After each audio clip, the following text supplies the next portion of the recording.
से साथियों, जब मैंने अपने आईएएस ऑफिसर से पूछा कि आप अच्छी जगह पर जाना चाहते हैं, अच्छी पोस्टिंग चाहते हैं, लेकिन आपने आज तक अच्छा काम तो नहीं किया है। पुरानी सरकारों ने जमीन के पट्टे दे दिए हैं, लेकिन जमीन नहीं दी है। आप लोग भी जिला अधिकारी रहे हैं, कलेक्टर रहे हैं, आप लोगों ने भी नहीं दिए हैं। तो उनका कहना था कि आईएएस ऑफिसर वो एक ओबीडियंट सर्वेंट होता है, अपने मालिक को इरादे को समझ के चलता है। हमारे मालिकों का इरादा नहीं था कि जमीन दी जाए इनको। जो खेतों में खेती करके अनाज पैदा करते हैं उनको खेत दिए जाए, ये उनका इरादा नहीं था। इसलिए हम कुछ नहीं कर पाए। अब आपका इरादा नजर आता है, हमें समझ में आता है। आप हमें मौका दें और देखिए हम किस तरह से धड़ाधड़ उनको जमीन देते हैं। तो हम लोगों ने उनको रोटेट करके 45 जिला अधिकारियों को, 45 एसएसपी को बदलकर रोटेट करके उनको मौका दिया और 2 महीने के थोड़े समय में लगभग 2 लाख एकड़ का हम पोजेशन दे पाए। तो इस तरह से साथियों, एजुकेटेड एम्प्लॉइज को अपनी जिम्मेवारी का एहसास नहीं था, नहीं है, और ना ही वो हिम्मत कर पा रहे हैं। जितना बड़ा अधिकारी है उतना ज्यादा वो बुज़दिल है। वो अपने समाज के लिए अपने आप को मुश्किल में डालने की कभी सोच नहीं सकता है।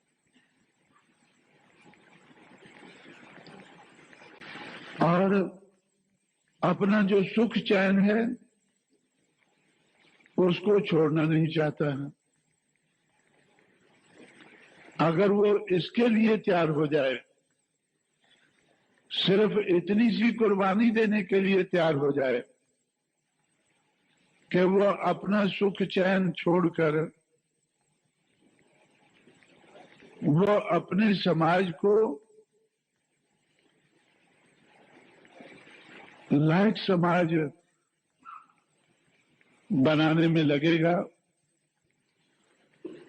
उसकी नालायकी को दूर करके लायकी बनाने में लगेगा, तो मैं समझता हूं कि इतनी छोटी सी कुर्बानी से समाज का बहुत बड़ा फायदा हो सकता है, लाभ हो सकता है। जैसे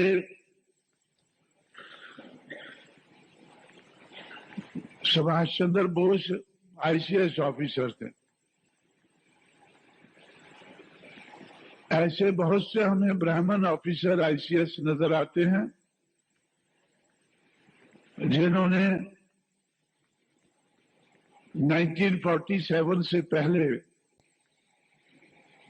अपना सुख चैन त्याग करके वो अंग्रेजों को निकाल के इस देश का कारोबार अपने हाथ में ले सके, ऐसा उन्होंने काम किया।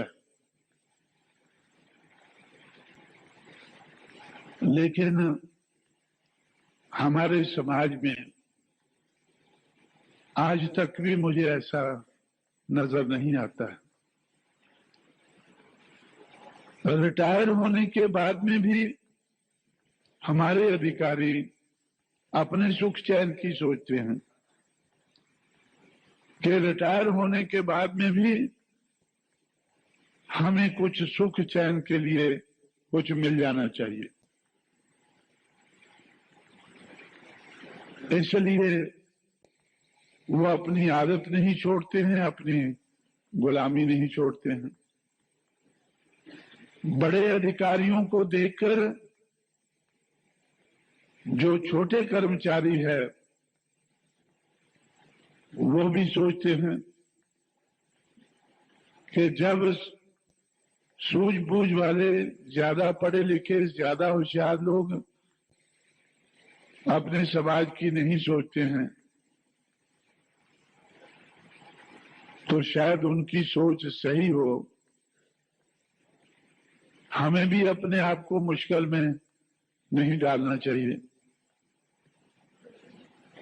हमें भी अपने समाज के लिए कुछ कुर्बानी नहीं देनी चाहिए। तो इस किस्म की सारी बातें मेरे ध्यान में हैं।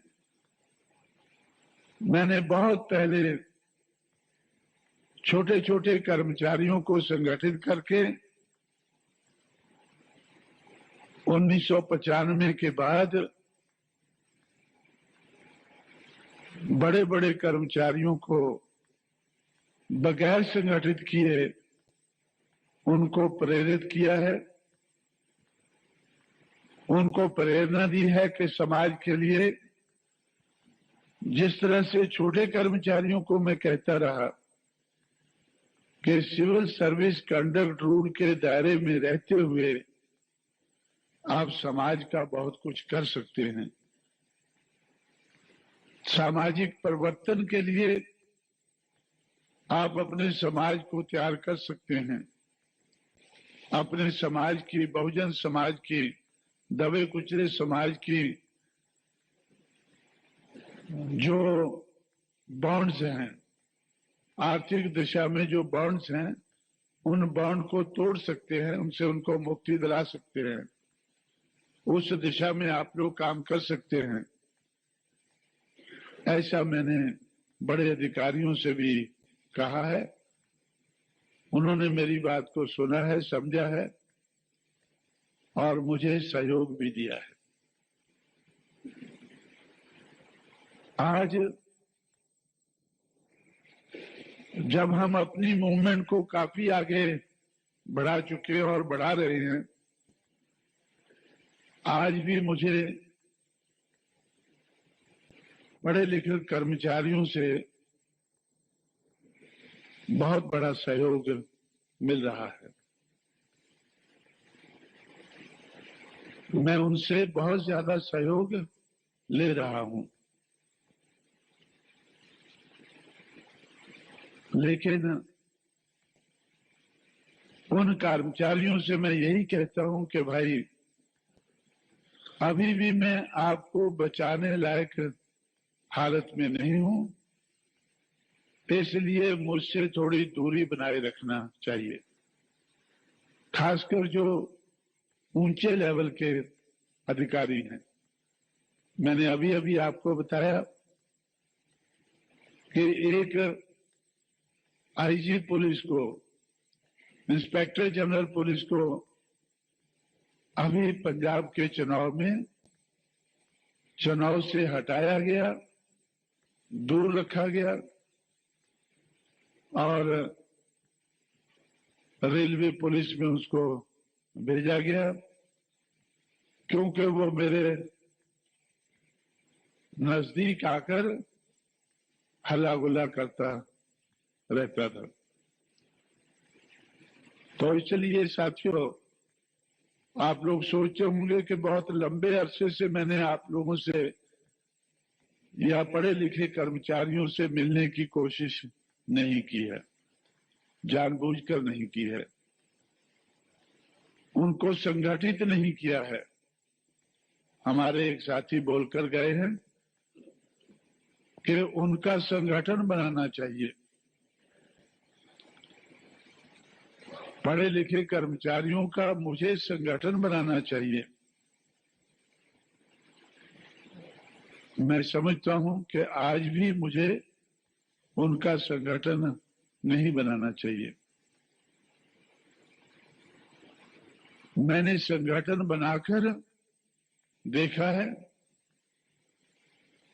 और संगठन चलाने वाले बनाकर देखे हैं जो चंद सिक्कों में बिककर अपने समाज को बहुत बड़ी मुश्किल में डाल चुके हैं। 1985-86 में मैं ये काम 1964-65 से शुरू किया। 1984-85 में 20 साल के बाद मेरे साथ बड़ा भारी धोखा हुआ। जिनको मैंने आगे किया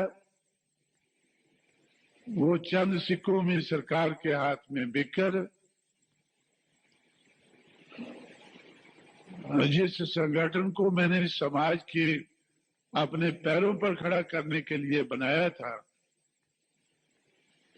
उस संगठन को रजिस्टर कराकर सरकार के हवाले करके बैठ गए। मैंने एक किताब लिखी है चमचा एज, चमचों का युग। चमचों से कैसे निपटना है उसके लिए भी मैंने उसमें उपाय लिखे। एक उपाय है hit the hand that operates the चमचा। चमचों से मत उलझो, चमचों को मत तोड़ो, क्योंकि अगर एक चमचा मैंने ऐसा है उसको हट किया वो टूट जाएगा तो हमारा दुश्मन दूसरा चमचा उठा लेगा। हमारे समाज में चमचों की कोई कमी नहीं है, वो दूसरा उठा लेगा, उसको हम तोड़ेंगे तो फिर वो और तीसरा उठा लेगा। लेकिन अगर जिसने ये चमचा उठा के इस्तेमाल किया है अगर उसको इधर मारें तो सोच कर उठाएगा दूसरे को। अगर दूसरे को उठाता है फिर इधर लगे तो फिर तीसरी बार कोशिश नहीं करेगा यार ये इसको इन लोगों को उठाने से तो मुझे जो चोट लगती है इनको उठाने से लगती, मत उठाओ इनको, पड़े रहने दो इनको। चमचा अगर ऑपरेट करता है तो खतरनाक है, अगर वो पड़ा रहता है तो कोई खतरनाक नहीं। इसलिए जो चमचों को उठाने वाले हैं उनको मैं हिट करता हूं, उनको जो यूज करने वाले हैं उनको हिट करता हूं। मैंने राजीव गांधी को हिट किया। जब 1985-86 में राजीव गांधी, अर्जुन सिंह, एसबी चौहान जनता दल वाले दे रहे हैं, बीजेपी वाले दे रहे हैं, तो बीएसपी को क्यों लाना है? बीएसपी को लाने की क्या जरूरत है, इन्हीं से काम चल जाएगा। लेकिन वो पट्टे देते गए, जमीन नहीं दी, पोजेशन नहीं दिया।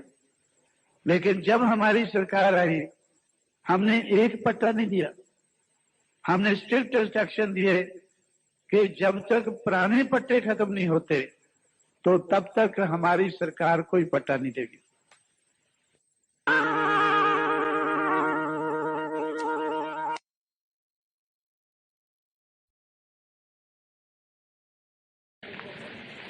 हम लोगों ने 2 लाख एकड़ जमीन का कब्जा दिया।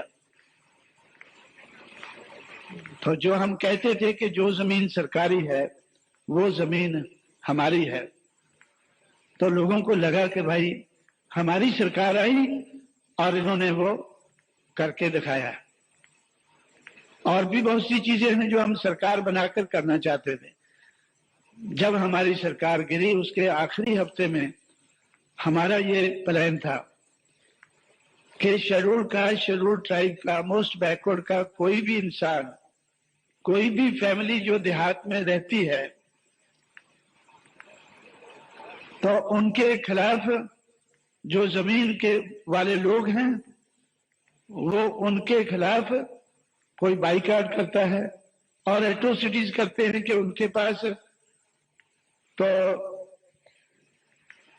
थोड़ी बहुत भी जमीन नहीं है।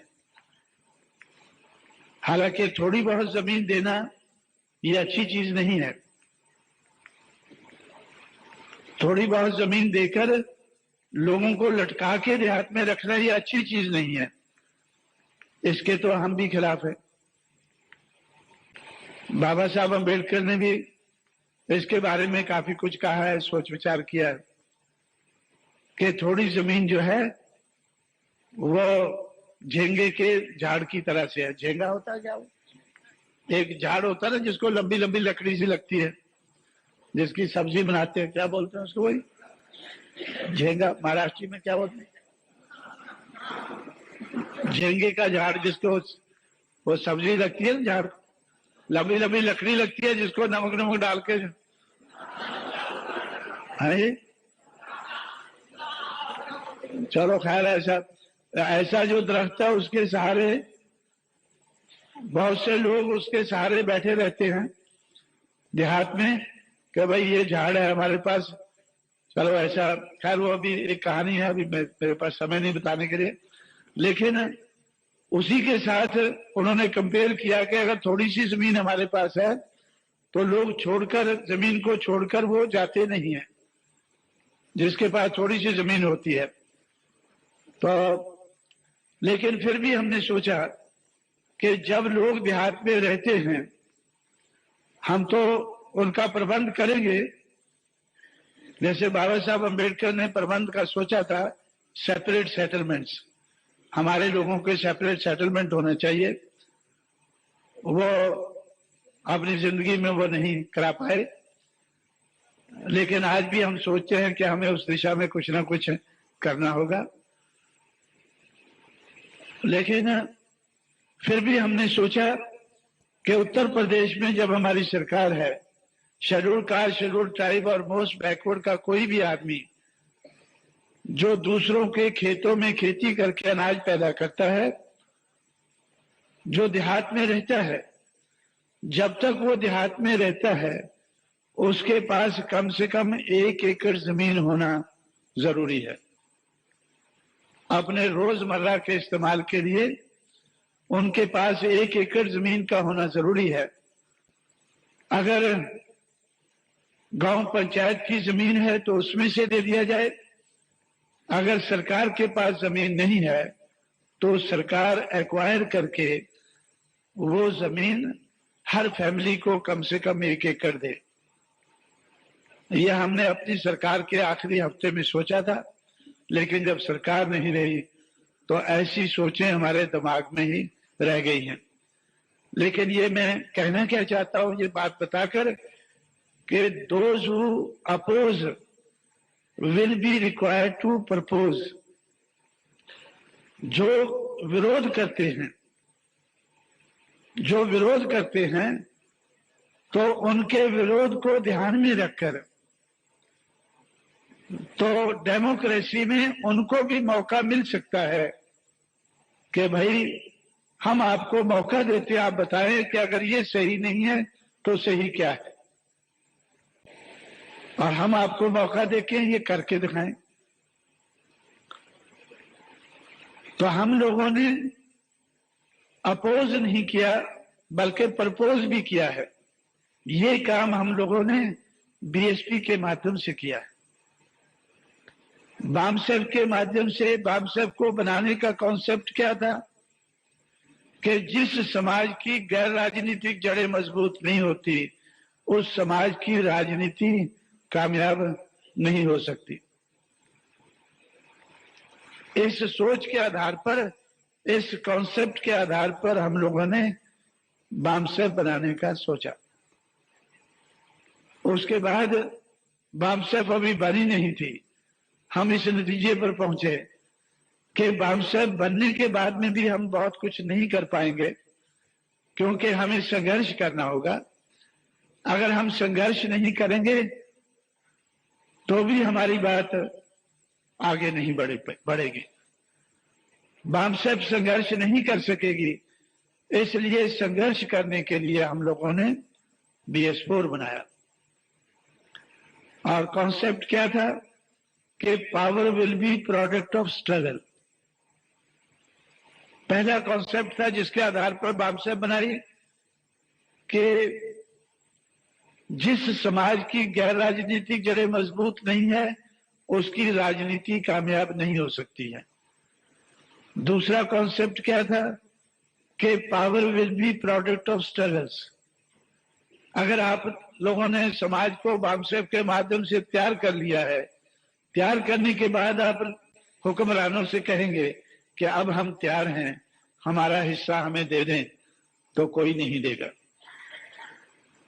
आपको उसके लिए स्ट्रगल करना होगा।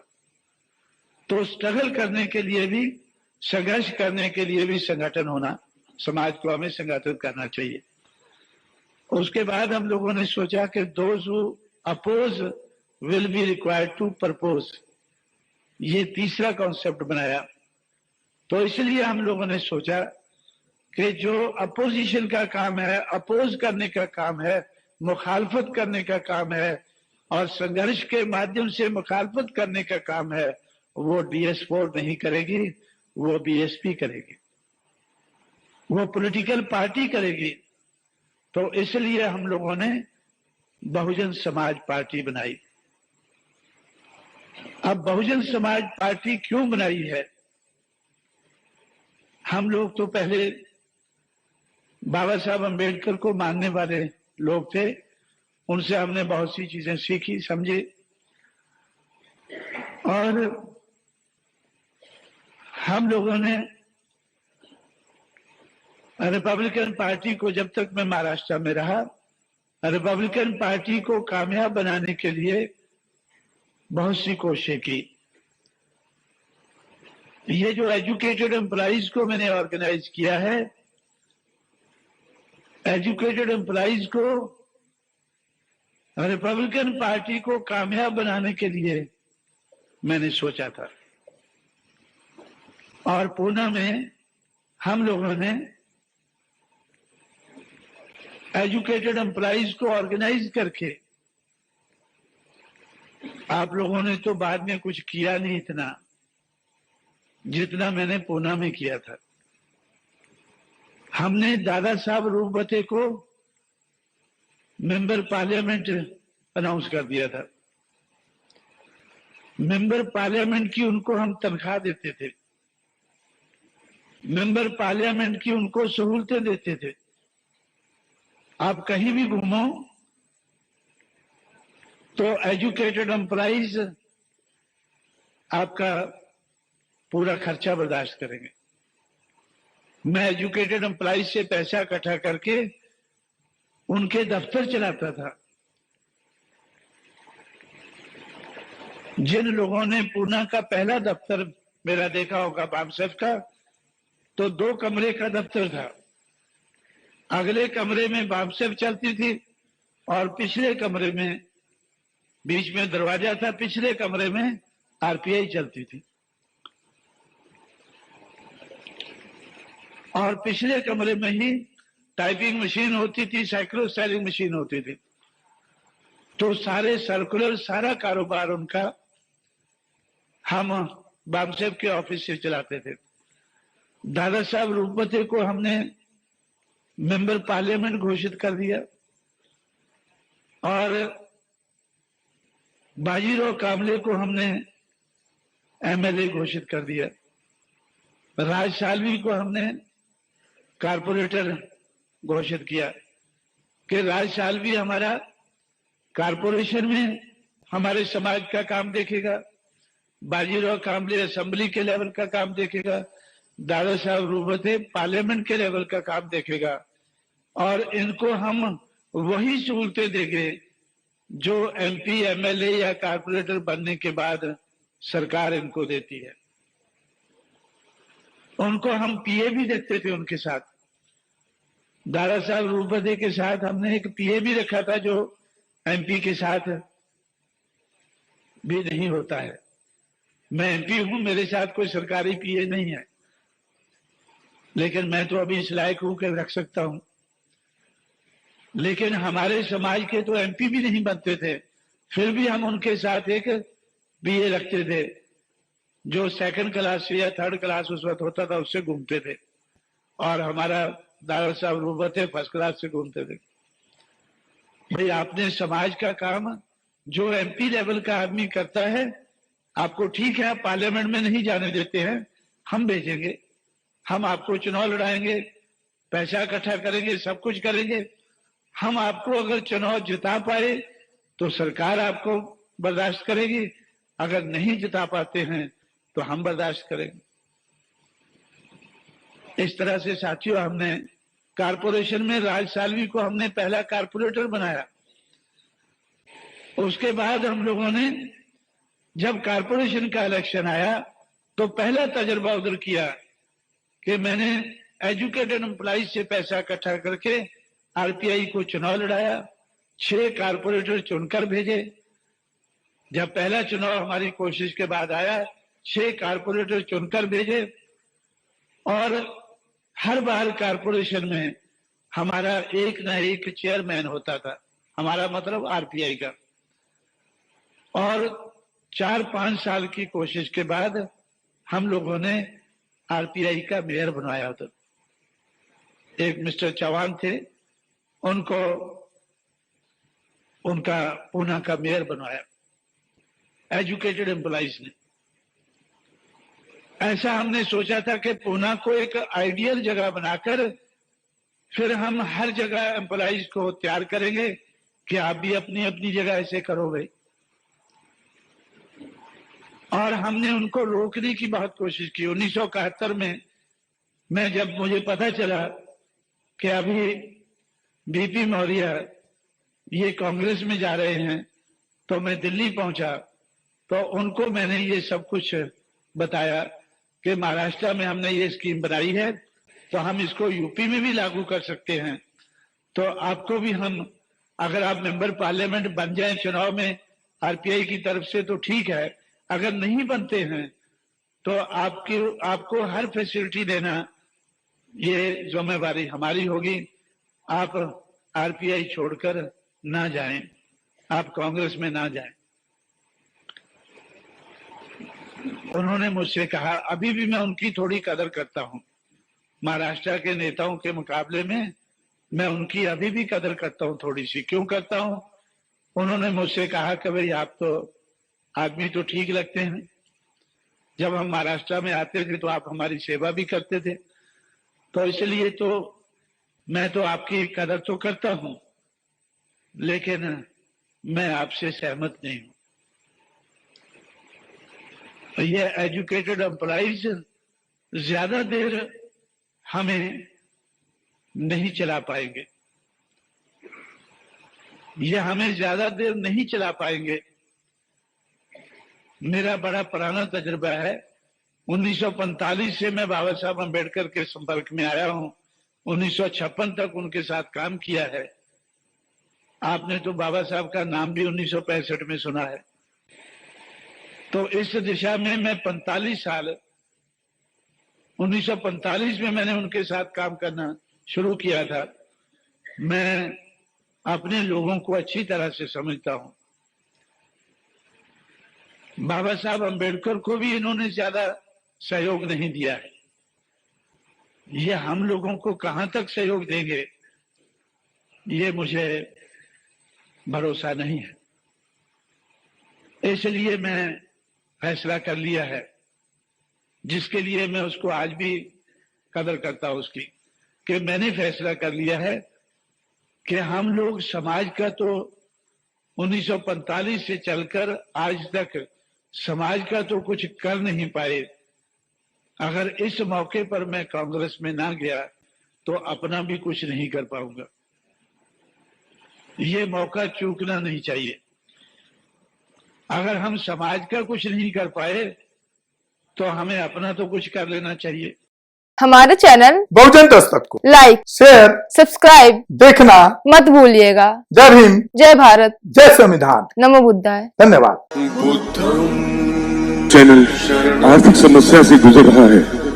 अगर आप बहुजन समाज में बाबा साहेब अम्बेडकर और तथागत बुद्ध की विचारधारा को अधिक से अधिक लोगों तक पहुंचाना चाहते हैं तो हमें आर्थिक सहयोग प्रदान करें, ताकि हम अपने चैनल के माध्यम से देश विदेश में समता, बंधुता, एकता और संवैधानिक अधिकारों को ज्यादा से ज्यादा लोगों तक पहुंचा सकें। आप अपनी सहायता राशि नीचे लिखे खाते में जमा करा सकते हैं। खाता धारक गौतम रत्न, खाता संख्या 3169576865 IFSC कोड SBIN 00603336, बैंक भारतीय स्टेट बैंक। आप हमारे बैंक खाते का विवरण स्क्रीन पर भी देख सकते हैं। टोको मत, हमें आगे बढ़ते जाना है। जय भीम का नारा लगाना है, जय भीम का नारा लगाना है। जय भीम, जय भीम। मैं गौतम रत्ना आपका बहुजन फिल्म प्रोडक्शन में स्वागत करता हूं और आप हमारे प्रोडक्शन हाउस के अंदर अपना कैरियर बना सकते हैं as a film director, as a producer and actor and actress and editor and cinematographer also. अगर आपको फिल्म से रिलेटेड कुछ भी प्रोजेक्ट आपको बनवाना है तो हमारे पास में पूरा सेटअप है, जिसमें फिल्म कैमरा है, शूटिंग लाइट्स है और एडिटिंग है। सारा A to Z एक ही जगह पर आपको हमारे यहाँ पर मिल जाएगा। तो दोस्तों आप हमें कांटेक्ट कर सकते हैं हमारे नंबर्स पर 9810085714 और 8510005714। हमारे वेबसाइट पे विजिट कर सकते हैं www.filmserviceindia.com और हमें मेल भी कर सकते हैं gautamfilmsproduction@gmail.com पर। धन्यवाद।